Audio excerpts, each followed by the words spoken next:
Hallo, mein Name ist Katharina Glatt. Mein Name ist Andreas Scholz. Wir sind seit 2018 Franchise-Nehmer bei der Firma Starbucks. Und seit April 2019 betreiben wir unsere Starbucks in Korneuburg. Unser Weg zum Franchise-System war eigentlich umständlicher, als er sein hätte müssen. Wir sind als Österreicher nach Deutschland geflogen, nach Frankfurt zur Franchise-Messe, um dort das Franchise-System kennenzulernen. Wir hätten auch einfach das Team in Österreich kontaktieren können und hätten uns dadurch den Weg gespart.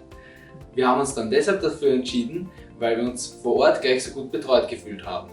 Genau, also ich möchte nochmal die Vorteile hervorheben, warum wir uns jetzt dann schlussendlich für das Starbucks Franchise-System entschieden haben. Wir sind das super nett von dem Team aufgenommen worden, wir sind sehr überzeugt, hier arbeiten sehr professionelle und sehr freundliche Leute.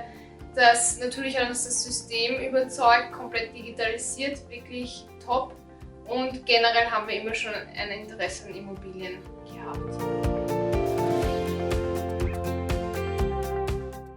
Der Alltag in unserer Starbucks ist gar nicht so leicht zu erklären. Ich würde es in 2 Punkte aufstellen. Und zwar ist der erste Punkt einmal das Finden und Eröffnen der Starbucks. Das bedeutet, da hat man sehr viel Aufwand, da hat man mehrere Wochen möglicherweise auch die Suche nach passenden Immobilien, Verhandlungen mit dem Vermieter und dann natürlich auch die tatsächliche Eröffnung und den Einbau aller Teile, die notwendig sind. Den tatsächlichen Alltag. Genau, den tatsächlichen Alltag, der ist eigentlich sehr gut nebenberuflich machbar. Im Prinzip, was wir wöchentlich für Arbeiten haben, ist, wir kontrollieren zumindest einmal in der Woche, das ist notwendig, muss man die Zahlungseingänge kontrollieren. Dann muss man natürlich schauen, dass die Starbucks sauber gehalten wird, aber das ist auch kein großartiger Aufwand. Was bei uns tatsächlich, dadurch dass das Customer Service so viele Aufgaben und Agenten übernimmt für das Franchise-Partner, ist bei uns tatsächlich momentan die größte Aufgabe, die wir haben, dass wir einmal im Quartal die Buchhaltung machen. Wobei man auch hier sagen kann, dass man die an einen Steuerberater komplett auslagern könnte, was wir halt momentan nicht machen, aber das sind tatsächlich, lässt sich das wirklich sehr gut vereinbaren mit einer normalen beruflichen Tätigkeit.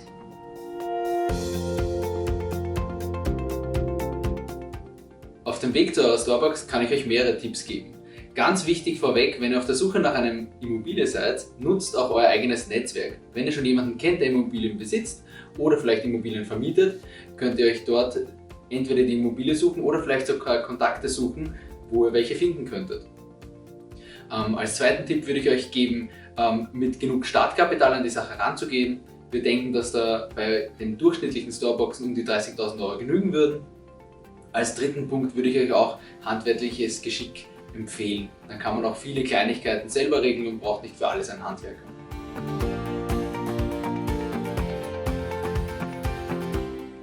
Worüber wir uns besonders freuen, ist, dass unsere erste Kundin bis dato auch unsere längste Kundin ist.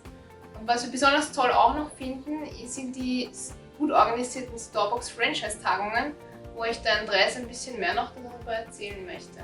Was ja für mich das Überraschendste war, es war am Anfang nicht ganz sicher, ob dieses Jahr die Franchise-Tagung überhaupt stattfinden konnte, durch die gesamte Situation rund um Covid. Dadurch hat sich das Team dann entschieden, das Ganze online abzuhalten. Für mich war das überraschenderweise eines der bestorganisiertesten Events, die ich überhaupt hatte in digitaler Form. Und ich muss euch dazu sagen, ich hatte das letzte halbe Jahr sehr viele Online-Veranstaltungen bei uns in der Firma und das war mit Abstand das Beste.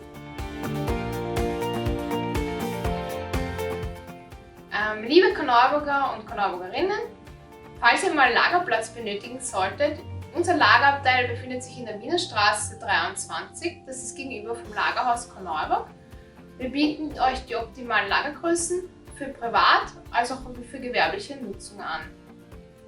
Mein Tipp für die kalte Jahreszeit ist, ihr könnt es bei uns sogar im Trockenen ein- und auslagern. Einfach die Vordertüren öffnen, hineinfahren mit dem Fahrzeug und dann gemütlich ein- und auslagern. Das heißt, euch wird nicht kalt und euch bläst auch kein Wind um die Nase.